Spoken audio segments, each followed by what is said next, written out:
La chronique de Fauchery, intitulée La Mouche d'or, était l'histoire d'une fille, née de 4 ou 5 générations d'ivrognes, le sang gâté par une longue hérédité de misère et de boisson, qui se transformait chez elle en un détraquement nerveux de son sexe de femme. Elle avait poussé dans un faubourg, sur le pavé parisien. Et grande, belle, de chair superbe, ainsi qu'une plante de plein fumier, elle vengeait les gueux et les abandonnés dont elle était le produit. Avec elle, la pourriture qu'on laissait fermenter dans le peuple remontait et pourrissait l'aristocratie. Elle devenait une force de la nature, un ferment de destruction, sans le vouloir elle-même, corrompant et désorganisant Paris entre ses cuisses de neige, le faisant tourner comme des femmes, chaque mois, font tourner le lait.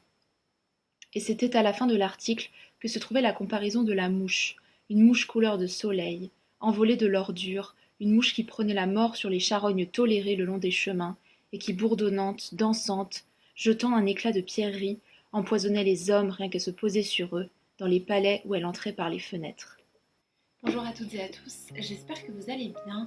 Je vous retrouve pour une vidéo qui sera sous un format vlog dans lequel je vais vous parler de ma lecture de Nana de Zola, qui est le livre que je suis en train de lire en ce moment. Donc je me suis dit que j'allais faire une sorte de concept, un petit peu de lecture suivie, donc où je vous prends au fur et à mesure de ma lecture pour vous donner mes impressions en direct et voir comment mes impressions évoluent. Alors Nana, c'est le 9e tome des Rougon-Macquart de Zola que je ne lis pas dans l'ordre parce que j'ai pas spécialement envie de me fixer un ordre prédéfini, j'ai envie de les lire au fur et à mesure et selon mes envies du moment. Voilà, donc je ne m'impose pas l'ordre précis, même si évidemment ça a une certaine cohérence de les lire dans l'ordre, c'est juste que je les ai commencés dans le désordre, donc voilà, je préfère lire un petit peu selon mes envies. Donc j'avais envie de lire Nana, qui est un livre en fait que j'ai envie de lire depuis des années. Voilà, et donc je me suis enfin lancée. Alors Nana, son vrai nom c'est Anna Coupeau, c'est la fille de Gervaise Macquart et de Coupeau qui sont les personnages centraux, enfin Gervaise est le personnage principal de l'Assommoir, qui est donc le 7e tome, et Nana est donc leur fille. Alors sans vous spoiler la fin de l'Assommoir, ça finit pas très très bien. Bref, donc Nana est un petit peu une femme qui est un petit peu livrée à elle-même finalement. Nana, c'est une prostituée, c'est une courtisane en fait qui a un amant qui la loge assez généreusement dans un bel appartement dans lequel elle reçoit des hommes de manière très très régulière.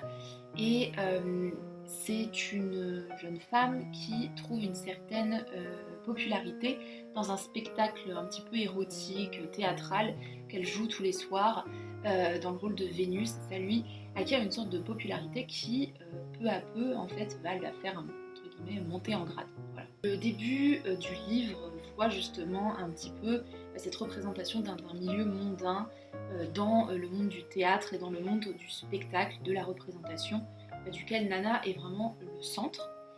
On a tout au début, dans les à peu près 100 premières pages, vraiment énormément de conversations mondaines et de la découverte un petit peu de ce monde des courtisanes qui sont voilà, de très belles femmes, qui ont souvent un homme qui est un petit peu j'allais dire un sugar daddy, c'est un petit peu ce qu'on dirait aujourd'hui, voilà, mais un homme extrêmement, un protecteur extrêmement riche qui les fournit en argent, en vêtements, en appartements, grâce auquel finalement elles peuvent avoir des clients. Donc oui, c'est à la fois une sorte de protecteur et en même temps de Mac en fait. Voilà.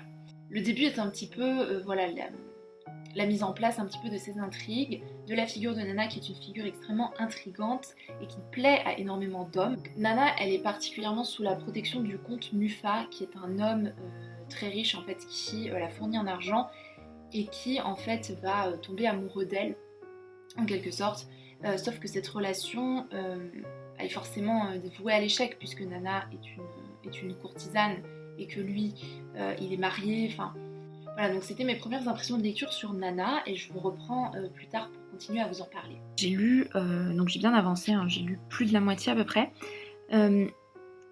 J'ai notamment beaucoup aimé un passage, deux passages en fait. Un passage à la campagne où Nana, en fait Nana on apprend qu'elle a un fils qui s'appelle Louiset, qui a 16 ans à peu près et qu'elle ne peut pas élever. C'est un fils de père inconnu et elle tente de mettre de l'argent de côté pour s'occuper de lui. Il est élevé par sa tante. Voilà, donc il y a tout un passage à la campagne où elle retrouve un petit peu certaines joies de l'enfance, voilà, c'est un passage qui est assez touchant, et on en apprend davantage sur sa relation avec son fils, qui est vraiment une relation qui lui fait beaucoup de peine, parce que forcément son fils, elle ne peut pas l'élever comme elle voudrait, ou lui procurer l'amour qu'elle voudrait, et donc forcément ça lui cause énormément de peine. Un autre passage que j'ai beaucoup aimé, c'est quand on apprend que le comte Muffat en fait est cocu, sa femme le trompe, et il y a vraiment toute une sorte de critique sous-jacente de Zola de l'hypocrisie en fait d'une société où les hommes ont le droit d'aller voir des prostituées et tromper leurs femmes finalement avec des prostituées, et en revanche le cas inverse, c'est-à-dire une femme qui trompe son mari, et ben est une femme voilà déshonorée, vicieuse, enfin il y a vraiment un double deux poids deux mesures finalement, dans une société où l'infidélité des hommes est encouragée, ou en tout cas du moins on ferme les yeux dessus, et l'infidélité des femmes au contraire est condamnée, et c'est encore plus hypocrite parce que l'infidélité du comte Muffat, elle est avec une prostituée finalement, alors que celle de sa femme est avec un amant, voilà. Donc il y a une sorte un petit peu de désespoir à aller voir une prostituée qu'il n'y a pas forcément à aller voir un amant entre guillemets classique. Et ça c'est vraiment très bien représenté, je trouve, dans le livre, notamment parce que Nana, euh, au début, effectivement, trouve que c'est un petit peu, voilà, c'est un petit peu anticlimatique, je dirais, d'avoir un homme qui est trompé. Pour elle, c'est un signe de faiblesse. Et puis finalement, il y a elle change un petit peu d'avis sur la question en se disant mais quelle hypocrisie finalement. Il en veut à sa femme alors que qui fait exactement la même chose qu'elle. Voilà, donc j'ai trouvé que cette réflexion était assez intéressante. Voilà, donc j'avance toujours, ça me plaît énormément. Il y a aussi des très très beaux passages, donc je vais vous laisser avec un autre extrait qui est vraiment magnifique. Voilà, c'est vraiment un livre très très beau, enfin très bien écrit. Bon, j'ai envie de dire, hein, comme d'habitude avec Zola, on a l'habitude de la beauté des textes. Alors les jours suivants, la vie fut adorable. Nana, entre les bras du petit, retrouvait ses 15 ans. C'était sous la caresse de cette enfance une fleur d'amour refleurissant chez elle, dans l'habitude et le dégoût de l'homme. Il lui venait des rougeurs subites, un émoi qui la laissait frissonnante, un besoin de rire et de pleurer, toute une virginité inquiète traversée de désirs dont elle restait honteuse. Jamais elle n'avait éprouvé cela. La campagne la trempait de tendresse. Étant petite, longtemps elle avait souhaité vivre dans un pré, avec une chèvre, parce qu'un jour, sur le talus des fortifications, elle avait vu une chèvre qui belait, attachée à un pieu. Maintenant cette propriété, toute cette terre à elle, la gonflait d'une émotion débordante, tant ses ambitions se trouvaient dépassées. Elle était ramenée aux sensations neuves d'une gamine, et le soir, lorsqu'étourdie par sa journée vécue au grand air, grise de l'odeur des feuilles, elle montait rejoindre son zizi, caché derrière le rideau. Ça lui semblait une escapade de pensionnaire en vacances, un amour avec un petit cousin qu'elle devait épouser, tremblante au moindre bruit, redoutant que ses parents ne l'entendissent, goûtant les tâtonnements délicieux et les voluptueuses épouvantes d'une première faute. Du coup, j'ai continué Nana, que j'ai très bien avancé d'ailleurs. Je suis pratiquement... Enfin, il me reste à peu près une centaine de pages. Je voudrais vous parler plus particulièrement du lesbianisme dans Nana, puisque je ne sais pas si je me rappelle plus si je vous l'avais déjà mentionné, mais j'imagine que vous devez le savoir. Mais Nana, c'est une œuvre qui traite du lesbianisme et qui en traite de manière assez explicite pour une œuvre de cette époque. En tout cas, le lesbianisme n'est pas du tout sous-entendu, déguisé. Enfin, c'est quand même très explicite. Voilà, donc c'est raconté par Zola d'une manière qui n'est pas trop voyeuriste, même pas du tout, qui n'est pas dans une sexualisation à outrance ou qui passe à travers un regard masculin. C'est vraiment, on décrirait un couple finalement sans chercher une hypersexualisation ou sans chercher à en faire une sorte de curiosité vraiment atypique et malsaine, quoi, voilà. Donc c'est assez bien fait. Donc Nana en fait va entretenir une relation avec une autre prostituée, puisqu'elles vont se retrouver après certaines péripéties à vivre ensemble en fait. Nana et cette jeune prostituée, ce sont des femmes qui vivent aux dépens d'hommes, que ce soit leurs protecteurs ou leurs clients. ce sont des femmes qui sont constamment sous la tutelle en fait d'un homme, qui sont constamment contrôlées par un homme et dont leur vie dépend de la bonne volonté financière, matérielle d'un homme. Elles ne sont pas vraiment indépendantes. Elles vivent dans un monde d'hommes, elles évoluent dans des cercles qui sont très masculins et finalement elles ne goûtent jamais à la relation féminine, qu'elle soit amoureuse, amicale, juste fraternelle finalement. Elles ne touchent jamais à ces relations-là, elles ne sont jamais entre femmes. Et le fait que Nana et Satin, donc ces deux femmes, se retrouvent assez régulièrement après avoir été déçues par des hommes, après avoir été trahies, après avoir eu une vie compliquée et misérable finalement à cause des hommes, se retrouvent en fait toutes les deux dans des moments d'intimité qui sont un petit peu un salut en fait, qui sont le retour à une sorte de relation qui est dénuée de toute forme de matérialité, d'intérêt, voilà, une relation dont elle ne tire rien si ce n'est du réconfort, de l'attention, de la tendresse, de l'amour en fait. Et c'est vraiment la seule relation, une des seules relations, en tout cas pour Nana, une des seules relations où on sent vraiment une sorte de sincérité et de beauté et d'attachement en fait avec cette femme. Donc c'est assez intéressant de voir que finalement la relation lesbienne est traitée par Zola, en tout cas c'est l'interprétation que j'en fais, est traitée par Zola comme une sorte de finalement relation beaucoup plus pure que les relations hétérosexuelles qui sont, elles, perverties par l'argent, par la notoriété, par la dépendance, par l'hypocrisie.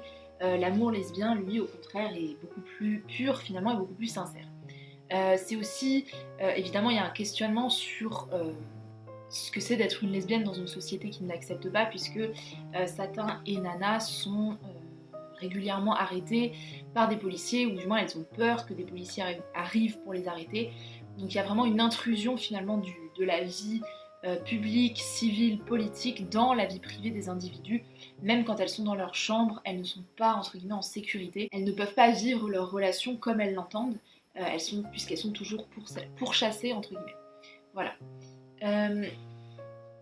Je sens que la fin pas très joyeuse va commencer à arriver. Voilà, parce qu'on a l'habitude, on va dire, avec Zola, des fins qui ne se terminent pas très bien. Voilà, donc je sens qu'elle arrive progressivement. J'essaye encore de m'accrocher un petit peu au bonheur de Nana en me disant que peut-être que ça n'arrivera pas, mais bon, malheureusement, il est possible que ça arrive assez vite. Voilà, donc je vous reprendrai plus tard, sûrement pour vous parler de la fin du livre.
J'ai donc fini Nana hier et j'ai beaucoup aimé. Ça a été une très bonne lecture dans l'ensemble. J'ai trouvé que le personnage de Nana était assez attachant, même si elle est parfois un petit peu agaçante, mais in fine, euh, on se rend bien compte qu'elle n'est pas responsable d'énormément de choses qui se passent, qui lui arrivent, et en fait c'est juste un personnage qui essaye de survivre, qui essaye de se faire sa place dans une société qui a du mal à l'accepter, qui essaye de gagner de l'argent, qui essaye de vivre tout simplement alors qu'elle est dans une grande misère et qu'elle ne semble avoir que comme porte de sortie la prostitution, la dépendance. Voilà, donc c'est un personnage que j'ai trouvé assez touchant, assez tragique également, hein, comme d'habitude chez Zola. Ça se finit jamais très très bien, c'est jamais très joyeux, donc voilà, je vous en dis pas plus pour la fin, mais il y a quand même énormément de péripéties, comme beaucoup de livres aussi, notamment comme l'Assommoir, donc comme ses parents. Le mouvement est un petit peu enfin il y a un mouvement d'ascension d'abord, où Nana sort progressivement de la misère, commence à s'intégrer à la société, commence à être riche, commence à gagner sa vie, commence à être heureuse, à avoir des amis, du succès. Et au bout d'un moment, en fait, la pente descendante revient et on termine un petit peu là où on a commencé, voire pire. Et c'était exactement le même mouvement d'ascension et de descente qu'avaient ses deux parents, notamment Gervaise. Dans l'Assommoir, il y a vraiment un moment où ils gagnent bien leur vie, ils sont heureux, et puis voilà, il y a des péripéties qui arrivent et qui font que ce bonheur n'est jamais durable en fait. Voilà, donc Nana suit la génération, enfin la généalogie familiale. C'est peut-être pas un message hyper positif à suivre, mais bon, c'est le message évidemment que Zola fait passer dans ses livres. Voilà. Donc ici, on a un portrait évidemment de la société la société des courtisanes sous le Second Empire. On a également une intervention politique assez brutale, dont je vais pas vous parler parce qu'elle est à la fin. Mais on est vraiment plongé soudainement dans une réalité contemporaine en fait à l'écriture du livre, qui est assez surprenante. Donc j'ai trouvé la fin assez originale, qui changeait un petit peu, tranchait un peu en tout cas avec les fins que j'avais pu lire dans d'autres romans Macquart. Malgré ça, j'ai quand même trouvé qu'il y avait des longueurs, notamment toutes les scènes de salon, toutes les scènes un petit peu enfin de société, qui sont pas inintéressantes, mais j'ai trouvé qu'il y en avait beaucoup. Et donc du coup, elles m'ont un petit peu lassée au bout d'un moment, donc je pense pas que ce soit mon roman Macquart préféré. Malgré tout, c'était quand même une très bonne lecture. Voilà, donc merci d'avoir regardé cette vidéo, j'espère que le format vous a plu. Dites-moi si vous avez lu Nana ou si vous avez lu d'autres livres de Zola et ce que vous en avez pensé. Et en attendant, je vous dis à bientôt pour une prochaine vidéo.